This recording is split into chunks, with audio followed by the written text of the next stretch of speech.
बच्चों, इस समय भारत माता पाठ चल रहा है, उसकी व्याख्या चल रही है। उसी के आगे मैं व्याख्या करने जा रहा हूँ, जो बची हुई व्याख्या थी। कभी ऐसा भी होता कि जब मैं किसी जलसे में पहुंचता तो मेरा स्वागत भारत माता की जय इस नारे के साथ किया जाता। मैं लोगों से अचानक पूछ बैठता कि इस नारे से उनका क्या मतलब है। यह भारत माता कौन है जिसकी वे जय चाहते हैं। मेरे सवाल से उन्हें कुतूहल और ताज्जुब होता और कुछ जवाब न बन पड़ने पर वे एक दूसरे की तरफ या मेरी तरफ देखने लग जाते। मैं सवाल करता ही रहता। आखिर एक हट्टे कट्टे जाट ने जो अनगिनत पीढ़ियों से किसानी करता था, जवाब दिया कि भारत माता से उसका आशय, उसका मतलब धरती से है। कौन सी धरती? खास उसके गांव की धरती, या जिले की, या सूबे की, या सारे हिंदुस्तान की धरती? तो किस धरती से उसका मतलब है? इस तरह सवाल जवाब चलते रहते हैं, यहां तक कि वे ऊबकर मुझसे कहने लग जाते कि मैं ही बताऊं। मैं इसकी कोशिश करता और बताता कि हिंदुस्तान वह सब कुछ है जिसे उन्होंने समझ रखा है, लेकिन वह इससे भी बहुत ज्यादा है। मतलब वह सब कुछ है जो वो समझते हैं, लेकिन इससे भी बहुत बढ़कर हैं। इसमें अभी बहुत सी चीजें बाकी हैं समझना। हिंदुस्तान के नदी, पहाड़, जंगल, खेत जो हमें अन्न देते हैं, ये सभी हमें अजीज हैं, हमें प्रिय हैं, हमें प्यारे हैं।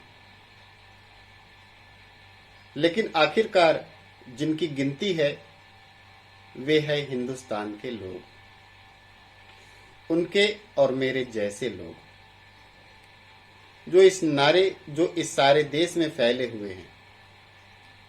भारत माता दरअसल यही करोड़ों लोग हैं। भारत माता की जय से मतलब हुआ इन लोगों की जय का। मैं उनसे कहता कि तुम सब भारत माता के अंश हो। एक तरह से तुम ही भारत माता हो। और जैसे जैसे ये विचार उनके मन में बैठते, उनकी आंखों में चमक आ जाती, इस तरह मानो उन्होंने कोई बहुत बड़ी खोज कर ली हो। तो इस तरह से भारत माता जो चैप्टर है, इसका बेसिक जो कथ्य है, जो बेसिक उद्देश्य है, वो यही है कि हमारी नजर में भारत माता की संकल्पना क्या है। यही संकल्पना पंडित जवाहरलाल नेहरू ने अपने इस लेख के माध्यम से, अपने इन विचारों के माध्यम से प्रकट किया है। नेहरू जी और उनके जैसे हजारों लोग भारतीय स्वाधीनता संग्राम में संघर्ष कर रहे थे। वो देश के कोने कोने जाते, लोगों से मिलते, उनके विचारों को जानते, और नेहरू जी जैसे लोग पूरी दुनिया में भी घूमते, पूरी दुनिया में भी जाते, तो वहां के लोगों के विचारों और सारी नई संकल्पनाओं से वो परिचित थे।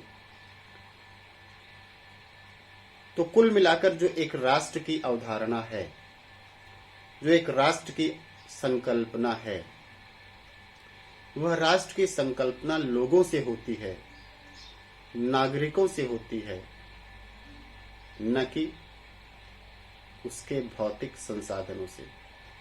भौतिक संसाधन उसका अंश मात्र है जरूर, क्योंकि देश के जो भौतिक संसाधन हैं वह उसकी सुख और समृद्धि का आधार होता है। लेकिन इस सुख और समृद्धि के इस आधार को क्रिएट कौन करता है, उसे पैदा कौन करता है, क्रिएटर कौन है इसका? इसके नागरिक। तो मुख्य कौन हुआ? जो देश को बनाता है, जो राष्ट्र को कंप्लीट करता है, वो देश के नागरिक हैं। चाहे वो अमीर हो, गरीब हो, छोटा हो, बड़ा हो, बूढ़ा हो, बच्चा हो, युवा हो, प्रत्येक नागरिक जो इस जमीन से जुड़ा है, इस मिट्टी से जुड़ा है, भारत की संस्कृति और सभ्यता से जुड़ा है, इसकी संवेदनाओं से जुड़ा है, वह सभी लोग भारत माता है। खुद वो भारत माता है, उनके अंदर भारत माता है। तो इस तरह से जो भारत माता की जय का मतलब है, वस्तुतः उन करोड़ों लोगों की जय। इसके माध्यम से नेहरू जी जैसे नेताओं ने देश के लोगों के अंदर आत्मविश्वास भरा, अंग्रेजी हुकूमत से लड़ने का जज्बा भरा, और बिना आत्मविश्वास और जज्बे की कोई भी लड़ाई शुरू ही नहीं की जा सकती। जीतने की तो बात बहुत बड़ी है।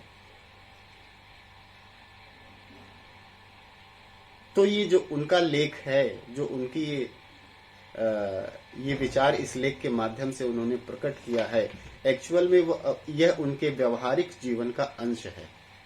जो वो करते थे, जो वो व्यक्त करते थे, जो वो जीते थे। ऐसी स्थिति में हम एक कल्पना कर सकते हैं कि पराधीन भारत में लोगों की मानसिकता, हमारे स्वाधीनता संग्राम सेनानियों की संघर्ष, ये सब किस स्तर के रहे होंगे। क्योंकि बिना देश को जगाए, बिना देश को जगाने का मतलब है देशवासियों को जगाना, और देशवासियों को जगाने का यह एक बहुत बड़ा मंत्र था कि तुम ही भारत माता हो। और जब तुम ही भारत माता हो का भाव नागरिक में आता है, तो वह नागरिक, वह व्यक्ति अपने इस देश के प्रति जिम्मेदारियों को महसूस करता है और उसके निर्माण में योगदान देता है। ये बड़े दुख की बात है, बहुत पीड़ा और की बात है कि स्वतंत्रता के बाद जो निहित स्वार्थी तत्व थे, जो उस समय अंग्रेजों के साथ मिलकर भारत को पराधीन रखने में अंग्रेजों की मदद कर रहे थे, स्वतंत्रता के बाद ऐसे ही लोगों ने, ऐसे ज्यादातर लोगों ने राजनीति में प्रवेश किया। अंग्रेज तो चले गए, लेकिन उन अंग्रेजों की उस संकल्पना को उन्होंने भारत में यथावत बनाए रखा, क्योंकि वो बौद्धिक दृष्टि से अंग्रेजी मानसिकता के ही थे। इसीलिए पिछले 72 सालों से जिस तरह की वृद्धि, विकास और हमारे भारत देश का वैश्विक जगत में स्थान होना चाहिए, उस स्थान को हासिल नहीं कर पाया है आज तक। राजनीति में, प्रशासन में, हमारे यहाँ की व्यवस्थाओं में ऐसे ही निहित स्वार्थी और कुंठित लोग जो उस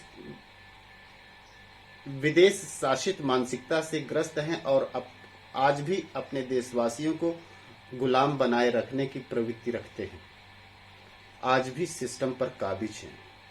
आज भी सिस्टम पर वो कंट्रोल रख रहे हैं। व्यवस्थाएं आज भी उनसे लड़ रही हैं। एक तरह से अंतर्निहित स्वतंत्रता संग्राम देश का आज भी चल रहा है। तो हम भारत माता के सपूतों को, जो उन्होंने ये मंत्र दिया कि हम ही भारत माता हैं, हमारी कुछ जिम्मेदारियां हैं इस भारत माता के प्रति, तो हमारा पहला कर्तव्य यही होता है कि इन निहित स्वार्थी तत्वों को पहचानें और अपने स्वार्थ को परे रखकर इनका रास्ता दिखाएं, इनको हाशिए पर डाल दें। हालांकि ये भी देश के नागरिक हैं, यह भी देश के साधनों का उतना ही उपयोग करने के हकदार हैं, लेकिन ये संपूर्ण साधनों का उपयोग कर रहे हैं। अन्य सभी नागरिकों के साधनों का हरण करके, कब्जा करके ये सिस्टम को भ्रष्ट बनाए हुए रखे हैं, गुलाम बनाए हुए रखे हैं। सबसे बड़ी मुक्ति आंदोलन आज भी चल रहा है। इस मुक्ति आंदोलन के अगर हम सभी लोग एक छोटे से सेनानी बन सके तो ये पाठ पढ़ना भारत माता के प्रति वास्तव में एक सच्ची पढ़ाई होगी। सच्ची आप कह सकते हैं कि सच्चा कर्तव्य होगा हमारा। अगर हम कुछ भी सोचकर चिंतन करके, विचार करके इस पे हम अपने कर्तव्य का निर्धारण कर सके और ऐसे तत्वों को खोज कर उनका रास्ता दिखा सकें, तो यह पाठ पढ़ना निश्चित रूप से सार्थक होगा हम सबके लिए, हमारा पढ़ाना और आपका पढ़ना। तो ये तो पाठ की व्याख्या हो गई। अब आते हैं थोड़ा प्रश्नोत्तर पर। इस पाठ में पाठ के साथ 6 प्रश्न हैं और पाठ के आसपास 5 प्रश्न हैं। इन 6, 5, 11 कुल 11 प्रश्न हैं। 11 प्रश्न, चूंकि अब परीक्षाएं नजदीक हैं, आपकी फाइनल एग्जाम्स, इसको आप राइटिंग प्रैक्टिस कॉपी में कर लीजिए इन सारे प्रश्नों की, क्योंकि लास्ट 3 लेसन सबसे ज्यादा इंपॉर्टेंट हैं इस परीक्षा के लिए। उसके पहले तो आ भी चुके हैं। 20% उसके पहले का आएगा, हाफ ईयरली के पहले का। हाफ ईयरली के पहले का 20% आएगा और हाफ ईयरली के बाद का जो सिलेबस है वो 80% आएगा। तो हाफ ईयरली के बाद के जो चैप्टर्स हैं उनको बहुत अच्छी तरह से तैयार कर लीजिए और उधर के चैप्टर्स भी हल्का फुल्का देख लीजिएगा। और ये पूरे के पूरे 11 प्रश्न आपको राइटिंग प्रैक्टिस करनी है। तो अगले वीडियो में मैं प्रश्नोत्तर की बात करूंगा।